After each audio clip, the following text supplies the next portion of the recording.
ده يا شباب فيديو حل التمرين رقم 9. تمام كده كنا عملنا الشرح في الفيديو اللي فات. بص يا ولاد، في المقدمة ديت بسرعة كده عايزك تعرف ان السحب مع الاحلال تمام كده او السحب بدون احلال، إيه اللي بيحصل في فضاء العينة في الكرة اللي سحبناها. 3 فيديوهات اللي فاتت يا شباب، بداية من شرح تمرين 8 وحله، كان فيه مسائل على الكلام ده، وفي الفيديو برضو في على الكلام في المسألة رقم 10 برجع أكد في المقدمة بسرعة، والمسألة رقم 11. تمام كده الموضوع مهم جدا يا شباب، ودايما بتبقى مسألة امتحان اهو زي ما انتم شايفين، مسألة امتحان. لازم 3 فيديوهات اللي فاتت يا جماعة، وفيديوهات صغيرة والله ساعة الا ربع تقريبا الفيديو، عشان تفهم ايه الموضوع بكل سهولة. تمام، هو ده اللي يهمني والله. يعني الفيديوهات اصلا عشان تتكلم على احداث مستقله بقى واحداث متنافيه واحتمال شرطي، مفيش اي حاجه فيهم، لا ده اللعب كله هنا في قصه السحب مع الاحلال ولا بدون احلال. طيب يا شباب، سيبكم على الفيديو وتراجعوا ال3 فيديوهات اللي فاتت، ضروري ضروري ضروري. توفيق ان شاء الله يا شباب. فجر راس زر لايك عشان نشوف ال 300 ألف لايك ويقترح اليوتيوب الحلقة لكل الناس. اشترك في القناة وفعل جرس التنبيهات على كل الإشعارات. تابع الحلقات السابقة، أراكم على خير يا أصدقائي. سلام عليكم. الرحمن الرحيم، على بركة الله. نبدأ يا شباب بحل التمرين رقم 9، لكن قبل ما نخش في الحل كان في مسألة في التمرين رقم 8 اللي فات، كان على الاحتمال الشرطي، كانت مسألة رقم 5 اللي هي ديت. تمام كده. في التمرين رقم 8 كان في الفيديو رقم 27 اللي هو على حل التمرين، فيديو رقم 27. انا حاطط لها ترقيمات زي ما بتلاحظوا يا شباب على الفيديوهات. بصوا يا ولاد، كانت المسألة رقم 5 ما فيهاش اي حاجة على الاحتمال الشرطي. بيقول لي احتمال الف شرطة لام الف شرطة بتساوي 3/10. طب ما ديت معناها ان احتمال الالف نفسه بيساوي 1 ناقص 3/10، يعني بيساوي 7/10. طيب دي حاجة كده على طول بنطلعها واحنا بنكمل يا ولاد، ماشي. وبعد كده مديني هنا بيقول لي والله طب احتمال الب بيساوي 4/10 اهيت. تمام كده، واحتمال الب بيساوي 4/10، واداني برضو احتمال تقاطعهم، يعني تقريبا ده كل حاجه في المساله. خلاص كده ماشي، بيساوي 2/10. احتمال الف تقاطع ب بيساوي 2/10، وطلب الطلب اللي هو احتمال الف بشرط وقوع حدث ب المكمله. تمام كده والله هقول له الموضوع عادي جدا. يعني الاحتمال الشرطي يا شباب بيساوي احتمال تقاطع الحدثين، الف تقاطع ب شرط. تمام، الحدثين اللي عندي الف وب شرط على احتمال الحدث الثاني، اللي هو ب شرط. خلاص كده يا شباب. طيب الف تقاطع ب اللي هي عباره عن ايه؟ الف تقاطع ب شرطه، اتفقنا يا شباب اللي هي على طول انا اول ما الاقي، وقلناها 100 مره يا جماعه، اما الاقي حاجه كده مكمله، تقاطع المكمله يا جماعه. تمام، تقاطع المكمله على طول بقلبها الفرق. تمام كده يعني لما يبقى عندي تقاطع ب شرطه اقلبها لناقص ب. خلاص. طب افرض واحد يقول لي تقاطع ب، يا سيدي احنا قبل كده قلنا ان الب هي ب شرطتين، انا مش عايز اتوهك بس هنا، بس ممكن نحتاجها في اي موقف تاني. هيبقى عندك تقاطع ب شرطتين، تمام، خد منها شرطه هيبقى ناقص ب شرطه. نسيبنا من ديت دلوقتي عشان ما حدش يتلخبط في اي حاجه. المهم يا اولاد ديت هقلبها الفرق كده تمام، خليها بنفس اللون. وهنا احتمال ب شرطه اللي هو انا عندي احتمال الب ب4/10، يبقى احتمال ب شرطه اللي هو ب6/10. طب الكلام ده عباره عن ايه؟ احتمال الف فرق ب يا اولاد اللي هو عباره عن احتمال الف ناقص احتمال تقاطعهم. خلاص كده على ال6/10 بتاعت اللي هي تحت زي ما هي. نحط بقى ونعوض بارقام. احتمال الالف اللي هو 7/10، احتمال التقاطع بتاعهم اللي هو 2/10 اللي هو ده يا شباب. خلاص كده ناقص 2/10 على 6/10. تمام، الكلام ده هيساوي 5/10 على 6/10 اللي هي تساوي 5/6. انا المسألة دي اكيد كنت حلتها، بس مش عارف هي وقعت ازاي. عموما يا ولاد هي حتى انا كنت معلم عليها. المهم يا شباب الحل بتاعها هيكون رقم ب اللي هي 5/6. خلاص كده. طيب نخش بقى كده على التمرين رقم 9 اللي هو موضوع درسنا النهارده. اللي فاتت دي كانت مسألة من تمرين 8 وكانت وقعت مننا. ده حل التمرين يا شباب. الفيديو اللي فات كان شرح التمرين. هنخش على طول بقى على حل التمرين. المسألة رقم 1 هنا تمام. بيقول لي دي كانت مسألة امتحان كمان. بيقول لي ألف وب حدثين مستقلين. حدثين مستقلين يا جماعة، أول ما يقول لي ألف وب حدثين مستقلين يبقى أعرف إن احتمال تقاطعهم بيساوي احتمال ضربهم. احتمال أ في احتمال ب، أول حاجة بطلع بيها. وبعد كده قال لي احتمال أ ب2/10 واحتمال ب ب6/10، فإن احتمال أ اتحاد ب. طيب ما أجيب ديت بالمرة. يعني دلوقتي أنا عارف إن احتمال التقاطع بتاعي عبارة عن احتمال ضرب ديت في دي، وهو مديهم لي 2/10 في 6/10. الكلام ده يساوي 2 في 6 ب12، والعلامة بعد رقمين، واعملها على الآلة الحاسبة لو هتتلخبط في أي حاجة. طيب هو طالب مني احتمال أ اتحاد ب. احتمال أ اتحاد ب اللي هو بيساوي احتمال الألف زائد احتمال الب ناقص احتمال تقاطعهم أ تقاطع ب. طب احتمال الألف بكام؟ اللي هي ب2/10، واحتمال الب ب6/10، يبقى زائد 6/10 ناقص 12/100 اللي هو احتمال تقاطعهم اللي هي دي يا اولاد. تمام كده 12/100. اجمع الكلام ده كله هيديك 8/10 اللي هي 80/100. تمام، ناقص 12/100. 80 ناقص 12 اللي هي 68 ومن 100. العلامة العشرية بتاعتنا ما ننساهاش. هنلاقي الإجابة الصحيحة بتاعتنا اللي هي رقم ج. طيب نخش بعد كده على المسألة رقم 2. في المسألة رقم 2 هنا بيقول لي أ وب حدثين مستقلين. خلاص يبقى حاصل تقاطعهم، حاصل تقاطع احتمالهم تمام بيساوي حاصل ضربهم، حاصل ضرب الاحتمالين في بعض. جميل. طيب بيسأل عليه، قال لي احتمال أ بكذا واحتمال ب بكذا، عايز احتمال أ فرق ب. طب احتمال أ فرق ب يا شباب قلنا بيساوي احتمال الأولانية، تمام، الحدث الأولاني اللي هو لام أ ناقص احتمال تقاطعه. تمام كده اهو. احتمال الألف كان بكام؟ احنا في 2 هنا، وقال لي حدثين مستقلين. طب يعني انا عارف دلوقتي ان احتمال التقاطع بيساوي احتمال ضربهم. طيب واحده واحده. احتمال الألف ب25%، تمام، ناقص احتمال التقاطع انا معرفوش. طب ما اجيب التقاطع من هنا، اضرب الاثنين دول في بعض اللي هو 25% في 40%. المفروض الكلام ده هيديني اللي هي هتبقى 1. يعني ديت المفروض 25 في 40 هتديني 10,000. 10,000 وتحت على 10,000. بصوا بلاش هي على طول كده اهوت، نضربها هنا نتأكد هتطلع 1 ولا لا. 25% في 4/10 1/10. طيب 1/10. خلاص ماشي، احنا مصدقينك. 25% في 4/10 بتساوي 100، والعلامة العشرية بتاعتي بعد 3 أرقام اللي هي 1/10 يا شباب. طيب خلاص، عموما بنعملها بالآلة الحاسبة. لو أنا نفسي شكيت وخفت رحت عملتها بالآلة الحاسبة. لو عملية حسابية بسيطة اعملها، حسابية بسيطة صعبة سهلة اعملها بالآلة الحاسبة يا سيدي ومش هتخسر حاجة. المهم يا شباب احنا طلعنا التقاطع بتاعنا بناقص 1/10 اللي هي 10% يعني. تمام، فالكلام ده هيديني 15%. تمام، اللي هو احتمال أ فرق ب موجودة في الاختيارات عندي اللي هو الاختيار الصحيح رقم ب. طب نخش على المسألة رقم 3. في المسألة رقم 3 هنا بيقول لي ايه؟ بيقول لي إذا كان أ وب حدثين مستقلين. خلاص يبقى أنا عارف إن حاصل تقاطعهم بيساوي حاصل ضربهم من فضاء عينة، وكان احتمال الألف بيساوي 4/10 احتمال ب 6/10، فإن احتمال أ بشرط ب، احتمال أ بشرط وقوع الحدث ب يا أولاد اللي هو بيساوي احتمال تقاطعهم على احتمال التاني. احتمال التاني اللي هو احتمال حدث ب. طب احتمال التقاطع هنا اهوت والله بيساوي احتمال أ، عشان افكرك بالقانون بس مش اكتر، ونعوض بعد كده تاني في خطوه تانيه مفيش مشكله. تمام كده اهوت، حدثين مستقلين يعني احتمال تقاطعهم بيساوي احتمال أ احتمال ب. من غير ما نضرب حتى هتلاقي ان لام ب راحت مع لام ب، يبقى الكلام ده بيساوي احتمال أ.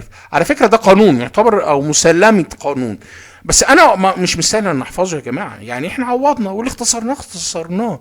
ما تجيش تقول لي احتمال أ بشرط وقوع ب. تمام كده اهوت، لو انا معايا مش عارف ايه او حدثين مستقلين وعايز ديت يبقى الاحتمال بيساوي الاولانيه الحدث الاولاني اللي هو لام أ. يا اخي على ايه يعني؟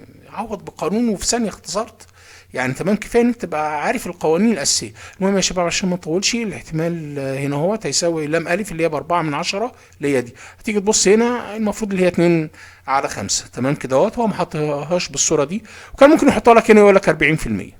خلاص، يعني الإجابة الصحيحة بتاعتنا عموما هنا رقم ب. طب نخش على المسألة رقم 4 هنا. واضح ان اللي فاتت 3 كانت امتحان وديت برضو كانت امتحان. الف وب حدثين مستقلين، حدثين مستقلين نفكر بعض تاني كده بسرعه. يعني احتمال تقاطعهم بيساوي احتمال الالف في احتمال الب، هي دي معنى كلمه مستقلين على طول، افهم كده. طيب واداني حدث الب واداني حدث التقاطع وطلب حدث الالف، تمام. طيب ماشي يا سيدي، حدث التقاطع كان بكام؟ ب 12 من 100 اللي هي دي. الكلام ده بيساوي ايه يا شباب؟ بيساوي اللام الف ديت اللي هي مجهوله انا ما اعرفهاش، هي دي اللي هروح اجيبها، مضروبه في مين؟ لام ب بتاعتي هنا بكام؟ ب 6 من 10 اهي يا سيدي 6 من 10. طيب انا عشان اجيب لام الف يا اولاد ديت هوديها هنا بمعكوس ضرب يا اولاد، تمام كده اهوت. يعني هقول 12 من 100 على 6 من 10. المعكوس الضرب بتاع دي ايه يا شباب؟ ال6 من 10 دي اكنها 6 من 10 على 1. هل احنا مختلفين؟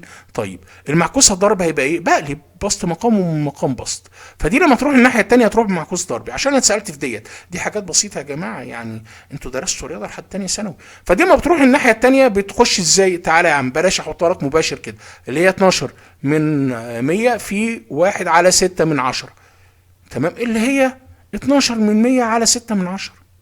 يعني ما فيهاش اي حاجه يا شباب. خلاص كده اهوت.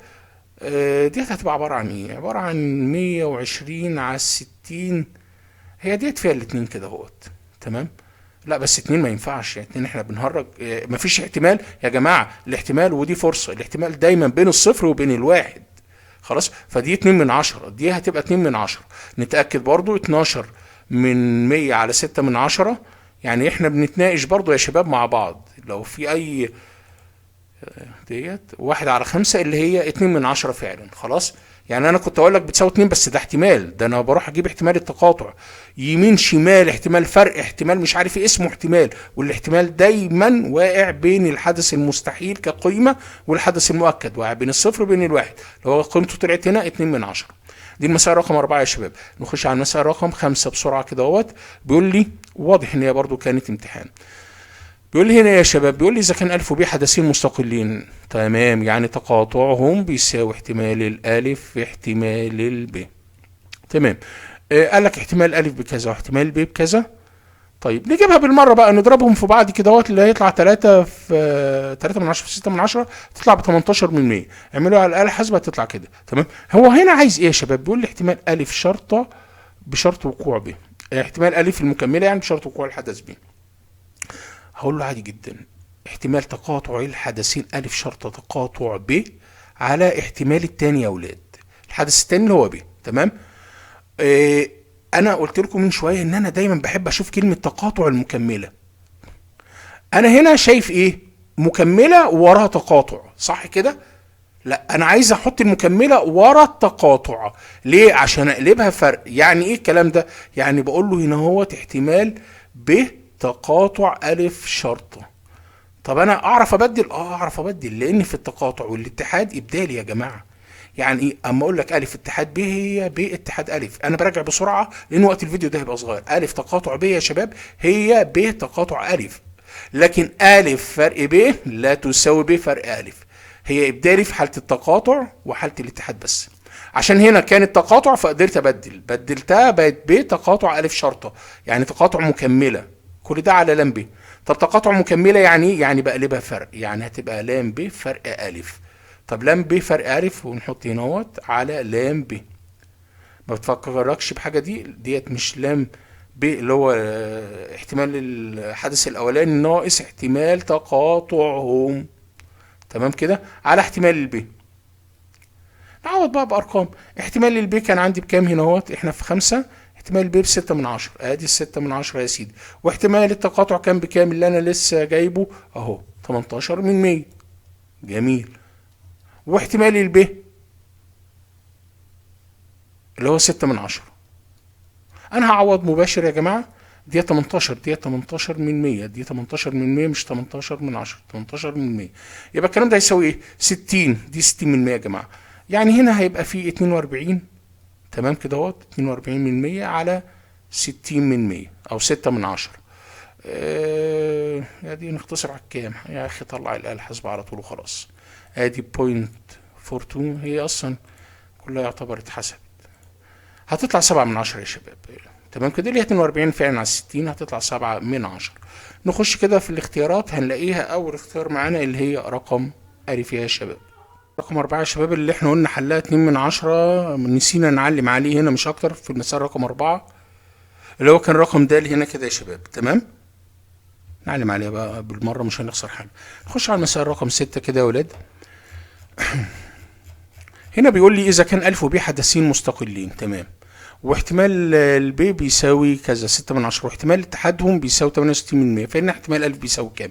طب أنا عارف إن احتمال الاتحاد يا شباب بيساوي احتمال الألف زائد احتمال الب ناقص احتمال تقاطعهم ألف تقاطع ب. تمام كده. قال لك احتمال الاتحاد هنا بكام؟ ب 68% اللي هي دي يا شباب، ناخد بالنا. واحتمال الالف كان لا ما كانش مديني الف، هو طالب الف، والب كانت ب 6 من 10، يبقى احتمال الالف هنا مجهول. تمام، والب كان ب 6 من 10، وطالب احتمال الالف. طب انا هجيبها ازاي؟ ده انا عندي مجهولين. لا خد بالك، انت عندك دي مجهوله بس معروفه ان هي بدلاله الالف والب. يعني ايه؟ وقال لك حدثين مستقلين اهي، يعني هعملها كده يا شباب. هقول له والله احتمال الف تقاطع ب بيساوي ايه؟ بيساوي احتمال الالف في احتمال الب. نعوض بسرعه كده يا شباب. طب احتمال الب ب 6 من 10 اهي، 6 من 10 في احتمال الالف. تمام كده، تمام. نيجي بقى ونعوض بيها هنا كده، يعني اقول له ايه؟ هودي ديت الناحيه الثانيه. تمام، فديت هتبقى 8 من 100، و8 من 100 دي بتساوي ايه؟ احتمال الالف ديت يا شباب اللي هي 68 من 100 ناقص 6 من 10 اللي هي 60 من 100، يعني هتساوي 8 من 100 بعد ما وديتها الناحيه الثانيه. فال8 من 100 دي هتساوي لي احتمال الالف يا شباب ناقص احتمال التقاطع، واحنا جبنا احتمال التقاطع بكام؟ 6 من 10 لام الف. مفيش اي حاجه، ديت اكنها 1 لام الف ناقص 6 من 10، الكلام ده يساوي 4 من 10 لام الف. تمام كده. طيب يبقى لام الف عندي هنا بيساوي ايه؟ احتمال الف هودي ديت الناحيه الثانيه بالمعكوس الضرب بتاعها اللي هو 8 من 100 على 4 من 10 اللي هي هتساوي اضرب في 100 هتبقى 8 على 40 صح كده، اللي هي هتديني 1 على 5، او دخلها زي ما هي كده على الآلة الحاسبة مفيش اي مشكلة.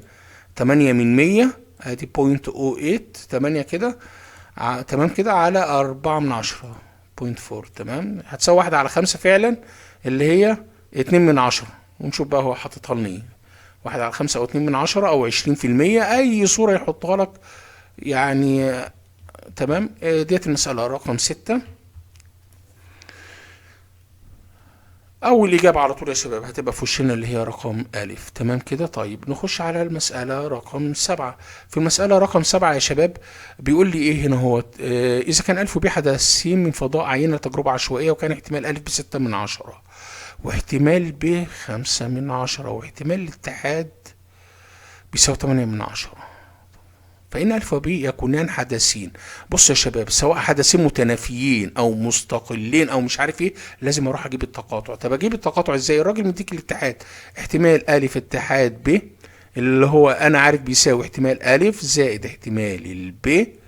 شباب في الشرح اللي فات أنا مديك في الفيديو اللي فات على طول شرح تمرين 9، عامل لكم ملخص جميل جدا.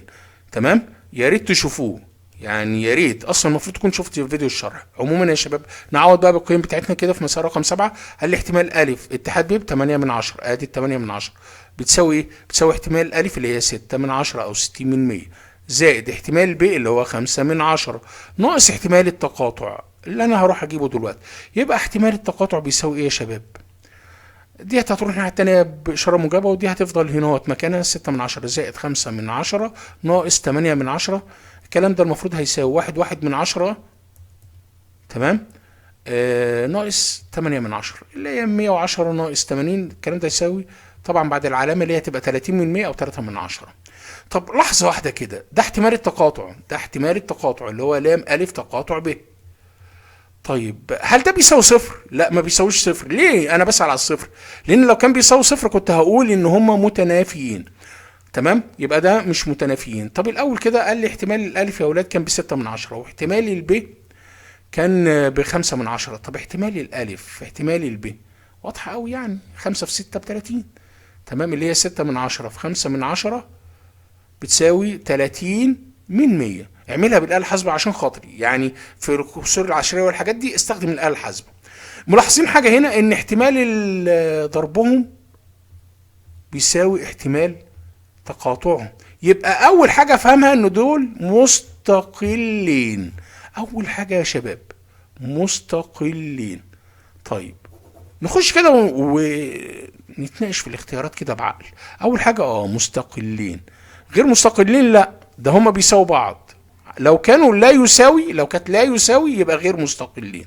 فمبدئيا هما مستقلين، دي لا غلط. هل متنافيين؟ لا مش متنافيين. عارف لو متنافيين كانوا المفروض يساووا صفر حاصل ضربهم. متنافيين ومستقلين، عارف كانوا امتى متنافيين ومستقلين؟ لو واحده منهم كانت بصفر مثلا.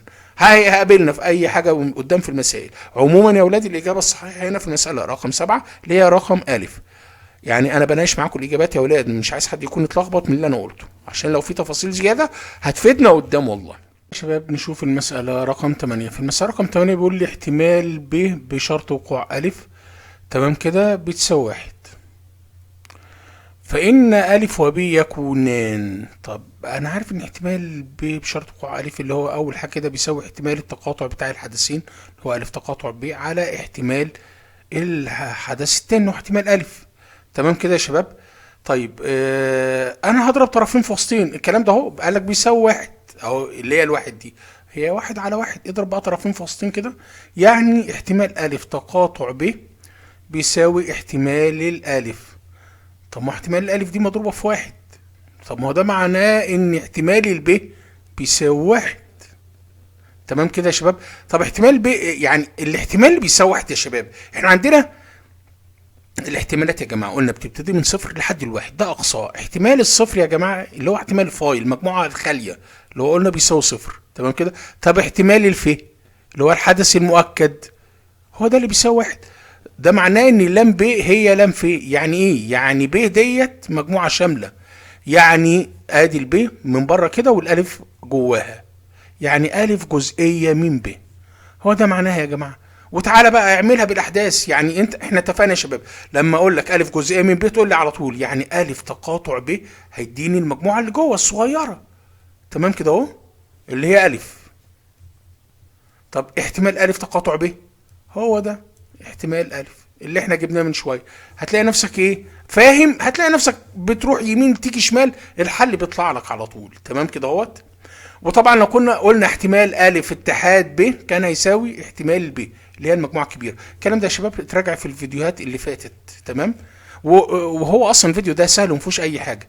طب احنا قلنا الف جزئيه من ب، الف جزئيه من ب لان ب هنا كانها المجموعه الشامله. تمام؟ والالف جواها. الإجابة الصحيحة عندي اللي هي ألف جزئية من ب اللي هي رقم ج دي يا أولاد. تعالوا نخش المسألة رقم 9. بيقول لي إذا كان ألف وب حدثين من فضاء عينة لتجربة عشوائية وف فيها العناصر دي والألف فيها العناصر دي والب فيها العناصر دي، فإن ألف وب يكونان حدثين مستقلين غير مستقلين متنافيين متنافيين ومستقل. أنا الأول لازم أجيب إيه؟ احتمال كل حاجة. عايز أجيب احتمال الألف وبعدين أجيب احتمال الب وأقارنهم باحتمال ألف تقاطع ب. طب اجيب كل حاجه ازاي يا شباب؟ تعالوا بقى كده اهوت واحده واحده. انا عشان اجيب احتمال الالف يبقى لازم ابقى عارف عدد عناصر الف. تمام كده اهو على عناصر فضاء العينه. فضاء العينه اللي هو ده يا شباب المجموعه فيه بتاعتي مديهاني من 1 2 3 4 5 6 لكنه حجر نرد. تمام؟ يبقى نون ف كده نكتبها على جنب. نون ف بتاعتي بتساوي 6 عشان ابقى عارف. تمام؟ طيب احتمال الالف هنا هيساوي ايه؟ عدد عناصر الالف اللي هم 4 عناصر جوه 1 و4 و5 و6 يعني 4 على 6 اللي هي هتساوي 2 على 3. طب احتمال الب هتساوي ايه يا شباب؟ هتساوي نون ب على نون ف. تمام؟ طب النون ب بكام؟ برضو فيها 4 عناصر 2 3 5 6 اللي هي 4 على 6 اللي هي برضو 2 على 3. طب ما تيجي كده نجيب حاصل ضربهم يعني، ونجيب برضو نجيب ديت كمان الف تقاطع ب يا شباب. انا دلوقتي الاول عايز اجيب الف تقاطع ب كحدث الاول. احتمال بلاش احتمال ديت، انا اجيبه الاول كحدث الف تقاطع ب. اشوف الحدثين دول هيتقاطعوا في انهي عناصر. انا عندي الواحد دي موجوده هنا؟ لا مش موجوده. طب الاربعه موجوده هنا؟ موجوده في البي عشان اجيب التقاطع؟ لا مش موجوده. طب الخمسه؟ الخمسه موجوده والسته موجوده. يبقى الف تقاطع ب هيديني 5 و6. يعني نون الف تقاطع ب عدد العناصر بيساوي 2. يعني احتمال الف تقاطع ب اللي هو بيساوي نون الف تقاطع ب على نون الف. اي حاجه على عناصر فضاء العينه. يعني 2 على 6 يا شباب ديت اللي هو عدد عناصر التقاطع 2 على 6.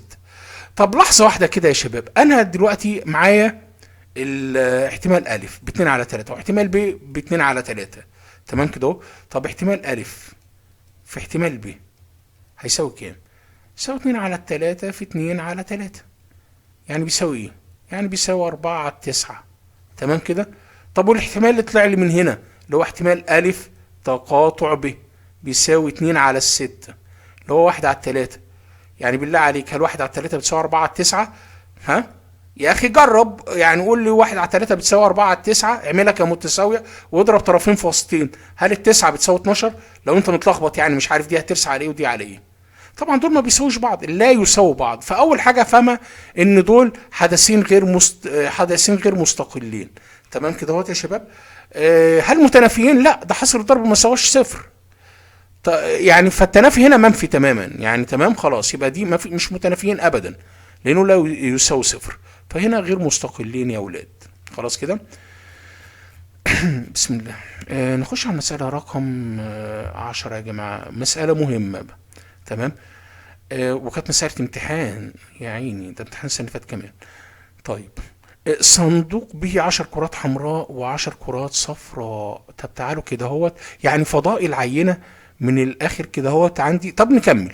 اذا سحبت كرتان عشوائيا الواحدة تلو الاخرى، يعني عندي سحبتين يا جماعة، سحبت مرة وسحبت تاني بدون احلال. طيب واحدة كده بدون احلال يعني غير مستقلين. تمام. طيب وعندي سحبة اولى وسحبة تانية بدون احلال بدون ارجاع. انا عمال افصص معاكم المسائل على الاخر. وعندي كام كرة يا شباب هنا في اول مرة؟ 5 حمراء. تمام. وعندي كام كرة صفراء؟ 10 صفراء. يعني فضاء العينة كله كام هنا يا شباب؟ يعني نون في هنا بتساوي 15 عددهم. جميل. طب انا لما اسحب اول سحبة يا اولاد هنا هتطلع لي يا واحدة حمراء صح كده يا واحدة صفراء. طب احتمال اللي انا اسحب، انا دلوقتي يا جماعة في اول سحبة انا هجر خطي كده عشان محدش يتلخبط معايا. تمام. احتمالا الكرة لما اسحبها في اول مرة هنا هيبقى احتمالها ايه؟ والله عددهم اللي هو 5 على 15. تعالوا بقى كده اهوت لمحة، نسميها لمحة لان انا هجيب لها احتمال دلوقتي. الكرة دي عددهم اللي هو 5 على 15 فضاء العينة بتاعي. طب واحتمال الكرة الصفراء؟ والله احتمال الكرة الصفراء بتاعتي هيساوي عددهم اللي هي 10 على 15. جميل. طيب لما اجي اعمل سحبة تانية، لا لحظة قبل ما تعمل السحبة التانية احنا قلنا بدون احلال هنا، يعني فضاء العينة هنا هيساوي كام كرة يا شباب؟ الكرة اللي انا سحبتها ما رجعتهاش يبقى 14 كرة. طيب يعني انا دلوقتي يا جماعة لما هاجي اسحب، ركز معايا عشان خاطري، هسحب بقى كده اول مرة كرة حمراء والسحبة التانية يا تكون صفراء او خليها بنفس الترتيب، يعني كده وات حمراء يا صفراء، مش هتفرق يا اولاد يعني فهمني يا اخي. انا هرجعت يعني احسن تقول له بيفضل ياخدها حمراء صفراء صفراء وهنا هوت حمراء. تمام. وهاجي هنا هوت وبرضو هنسحب الاحتمال بتاعي انها تكون ايه؟ حمراء يا صفراء صح كده. طيب دي السحبة التانية، دي الاولى دي التانية. تانية فضاء العين عندي 12. طيب يعني انا لما اجيب احتمال الصاد يا اولاد الكرة الصفراء بتاعتي هنا اهوت بقى، لما اجي اجيب لها احتمال هقول له والله الكلام ده بيساوي عدد الكور بتاعتي على ايه؟ فضاء العينة اللي هو 14. هنا اهوت يا شباب لما اجي اجيب احتمال الكرة الحمراء، وهنشوف بقى الكلام ده مع بعض، فضاء العينة 14 الكرة اللي سحبتها ما رجعتهاش. طب هنا لما اجيب الاحتمال ده، احتمال معلش احتمال الحمراء، تمام كده اهوت هيساوي ايه؟ على 14 حاجة على 14. طب احتمال الصفراء يساوي حاجة على 14. انا مش عايز انزل تحت شوية كده، تعالوا سنة كده بسيطة مش هتأثر قوي. طيب لحد دلوقتي الامور واضحة وبالتدريج خالص، وانت ما تعمل الكلام ده مع نفسك مرة واثنين وثلاثة مش هياخد معاك دقيقة. طب نيجي بقى كده يا شباب ونشوف. والله انا بقول لك ان انا في السحبة الاولى سحبت كرة حمراء وما رجعتهاش صح كده؟ صح كده. يعني عدد الكور الحمراء بقى مالها؟ نقص واحد. نقص واحد يعني في السحبة التانية هتبقى ناقصة واحد، فعدد الكور الحمراء بتاعتي هيبقوا 4 وجبت احتمالها يا شباب. خلاص. طيب والصفر زي ما هم اللي هم ال15. ايه ده؟ هو قال لي 5 و10. معلش انا كتبت ال10 هنا لا صح ده فضاء العينه. طيب يا شباب زي ما قلت لك هنكمل عادي خالص. الكور بتاعتي انا سحبت الكوره بتاعتي من هنا من الخمسه، افترضت انها السحبه الاولى بتاعتي كانت حمراء، فعدد الكور هيبقى 4 على 14 اللي هو فضاء العينه. تمام كده. طب لو جينا هنا للصفرة، الصفرة بتاعتي يا جماعه الكور الصفر زي ما هم اللي هي 10 ما قربتش ما سحبتش، فهنا هيبقى 10. خلصت انا موضوع السحبه الاولى هي لو كانت حمراء والسحبه الثانيه. طب تعالوا على السحبه الاولى لو كانت صفراء. تمام كده اهوت وجبت احتمالها، وهخش على السحبه الثانيه. السحبه الثانيه يا اولاد انا السحبه الاولى سحبت كره صفراء تمام يعني وما رجعتهاش، فنقص فضاء العينه بقوا 14. وطبعا الكور الصفراء نقصت واحده هتبقى 9 هنا يا شباب، دي هتبقى 9 والكور الحمراء زي ما هي. ودايما لما هتيجي تجمع هتلاقي ان 10 و4 14 اللي هم فضاء العينه. كده انا جبت الاحتمالات كلها يا اولاد. كده بقى يلعب معاك يطلب منك اسئله الدنيا والاخر اللي هو عاوزها. ده انا عايز واحده حمراء في الرميه الاولى وواحده تانية صفراء، ده انا عايز الاثنين حمر، ده انا عايز الاثنين صفر. هو عايز ايه هنا؟ قال لي حمراء وحمراء. حمراوين يعني حمراء وحمراء. وقلنا يا شباب ان هو طالب احتمال. في الاحتمال واو يعني في الاحتمال. تمام. وقلنا ان هي لو في الاحداث وي يعني تقاطع، او في الاحداث يعني اتحاد. تمام كده اهو. طب وي في الاحتمالات يعني او يعني جمع. في الاحتمال او يعني جمع. يا جماعه لازم تشوفوا الفيديوهات اللي فاتت عشان خاطر الفيديو اللي فات على الاقل ربطت لك انا الموضوع ده. الاحداث والعمليات عليها بيبقى اتحاد. تمام. لو قلنا او ومعا لو في التقاطع، واو معناها ضرب في حاله الاحتمال او معناها زائد في حاله الاحتمال. الراجل هنا عايز حمراء وحمراء، يعني عايز تجيب لي احتمال الحمراء اللي هو هنا كان 5 على 15 في السحبه الاولى. تمام. وحمراء في السحبه الثانيه. خلي بالك هو اشترط عليك ان السحبه الاولى حمراء، فلازم لما تروح تجيب الحمراء تجيب الحمراء الثانيه من هنا. تمام كده اهو اهي اللي هي 4 و14. ما تروحش مثلا تجيب لي دي 5 على 15 وبعدين تقوم داخل لي على دي وتقول لي 5 على 14.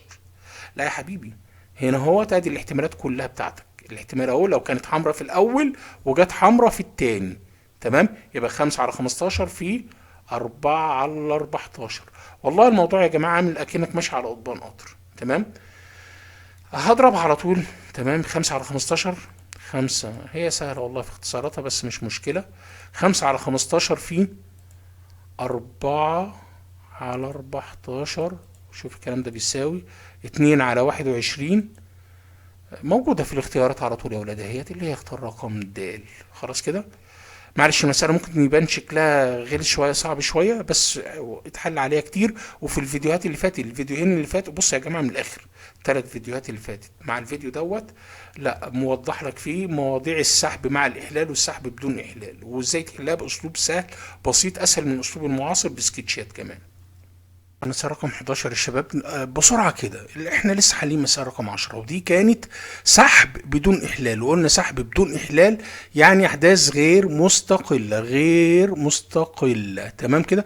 ولو لاحظت حاجة بسرعة هنا كده زي ما قلت لك إن فضاء العينة هنا سحبت كرة وما رجعتهاش قال لي هنا كورة. تمام. هنا بقى بنشوف الكرة اللي قالت دي كانت من الحمراء ولا من الصفراء يعني وبنجيب الاحتمالات زي ما عملنا. لاحظ هنا إن احتمال الكرة الصفراء مثلا في السحبة الثانية بعد الحمراء هنا كانت 10 على 14 مثلا والحمراء كانت 4 على 14. هنا احتمال السحبه الثانيه يا شباب لكره صفراء كان 10 على 14 هنا وهنا 9 على 14. من الاخر مفيش احتمال بيساوي الثاني حتى لو كره واحده. الكره هنا كانت صفراء هنا 10 على 14 هنا كانت 9 على 14. وعارفين السبب ليه خلاص بقى وضحنا ده احنا وضحناها بتفصيل ممل. لو كانت الكره اللي اتسحبت حمراء هيبقى عددهم كام فالباقي كام فضاء العينه والكلام ده بسرعه اختصرنا في دقيقه. ليه يا جماعه؟ تعالوا بقى نخش المساله السادسه ديت. هنا في المساله رقم 11 تمام سحب مع الاحلال.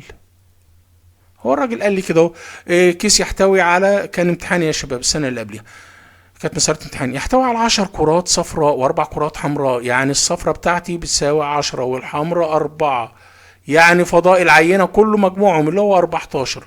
طيب ماشي. إذا سحبت كرتان عشوائيا يعني سحب مع الإحلال، يعني سحب مع الإحلال اللي هو أحداث مستقلة. تمام كده اهوت، اللي فوق كانت غير مستقلة. وأسهل مسائل تحلها، تعالى بقى السحبة الأولى هنا اهو. تمام كده اهوت، هسحب يا إما واحدة صفرة يا إما واحدة حمراء، يا إما صاد يا إما ح. تمام كده اهو. طيب الاحتمال الصاد بتاعتي في السحبة الأولى هيساوي إيه؟ والله هيساوي عدد الصاد اللي هي 10 على فضاء العينة كله اللي هو 14. طب واحتمال الكرة الحمراء هيساوي 4 على فضاء العينة اللي هو 14. طب ده كان في السحبة الأولى، صح كده يا شباب؟ طب أنا لو جيت أعمل سحبة تانية، والله ماشي، تعالى معايا هنا اهو. أنا الكرة اللي سحبتها رجعتها، يعني الكرة زي ما هي، الصفرة زي ما هي. لو كنت سحبت في الأولى صفرة رجعتها مكانها تاني. من الآخر يعني النون فيه هنا اهو كانت بتساوي 14، وهنا نون فيه هتفضل زي ما هي بتساوي 14، والكور زي ما هي. يعني ايه؟ يعني احتمال الكرة الصفراء بتاعتي هيساوي عددهم اللي هو 10 على 14. طب واحتمال الكرة الحمراء انها تبقى مسحوبة عددهم على 14. تمام. لو انا السحبة الاولانية بتاعتي كانت حمراء، تمام، احتمال السحبة التانية تبقى صفراء يا حمراء، وبرضو الاحتمال بتاع الصاد بتاعتي هيفضل زي ما هو 10 على 14، وهنا هو احتمال السحبة الحمراء هيفضل 4 على 14. جبت كل الاحتمالات. طب الراجل هيسألني على ايه بقى هنا اهوت؟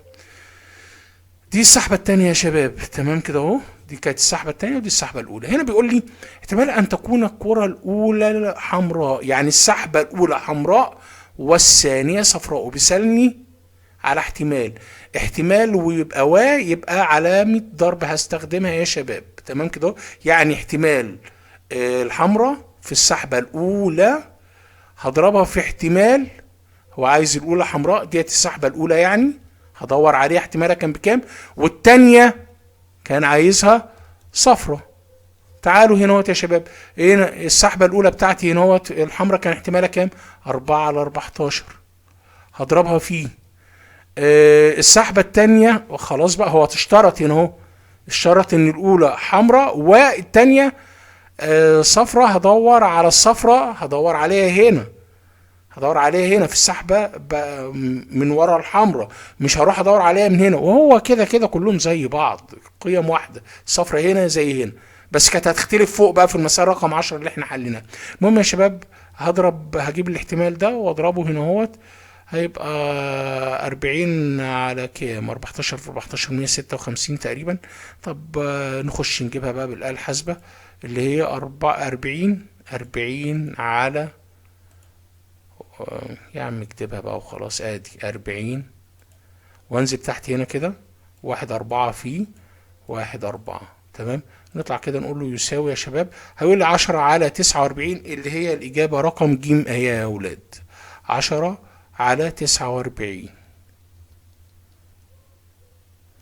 ماشي، كانت تختصر هنا 2 على 7، الاتنين على 7 وديت 2 على 7. خلاص ما نشغلش دماغنا بقى. دي كانت هتديني برضو 5 على 7، يعني 10 على 49. طب يا اولاد نخش على المسار رقم 12 كده. في مسار رقم 12 بيقول لي احتمال ارتفاع مؤشر الاسهم في الدولة أ يساوي 84%. احتمال. طيب ادي احتمال الدولة أ ارتفاع المؤشر فيها كان ب84%، وقال لي احتمال الدولة التانية ارتفاع مؤشر الاسهم في الدولة التانية اللي هي الدولة ب يساوي 75%. طب انت عايز ايه يا سيدي؟ فإن احتمال أن يرتفع، هنا بيسألني على احتمال أن يرتفع مؤشر سوقي أسهم الدولتين أ وب، يعني احتمال ارتفاع أ وب، بيسألني على احتمال وفي و، يعني من الآخر كده عايز احتمال أ، اتفقنا ان و ديت في الاحتمال يعني في علامة ضرب، يعني احتمال أ في احتمال ب، هو بيسألني على كده. تمام، يعني هضرب له 84% في 75%. دي طبعا عايزه آلة حاسبة بقى عشان دي مش ارقام سهله. اهو يا شباب هناخد كده 0.84 0.84 في 0.75 ونشوف الكلام ده بيساوي كام. 63 على 100، 63 على 100 او 63 من 100 او 63%. إجابة رقم ألف مباشرة يا شباب. تمرين خفيف وبسيط وما فيهوش أي حاجة، وكان بيراجع مفاهيم أساسية يا أولاد والله. يعني تمام كده، أحداث شرطية التمرينات اللي فاتت، هنا الأحداث المستقلة وربطناها بالأحداث المتنافية. وأهم حاجة يا شباب السحب زي ما أنت خدت بالك كده لازم تيجي مسألة منه. هل السحب مع الإحلال ولا بدون إحلال؟ صدقوني يا شباب هزعل قوي والله لو حد ابتدى يعني الموضوع بقى فيه غموض بالنسبه له. بصراحه في الثلاث فيديوهات اللي فاتوا مع الفيديو ده الفيديو الرابع تمام، الموضوع عملناه بسكتشات يا اولاد، بسكتشات وخطوات توضيح، يعني ما فيش بعد كده ان شاء الله. يلا يا اولاد نتقابل على خير بقى في الوحده الرابعه كده اهوت باذن الله. وطبعا هيبقى فيه فيديو مراجعه محترمه، وهيبقى فيه تمهيد لي كمان كده فيديو صغير 5 دقايق قبل ما انزل فيديو المراجعه الوحده الثالثه. اشوفكم على خير يا شباب في الفيديوهات الجايه، وبالتوفيق ان شاء الله.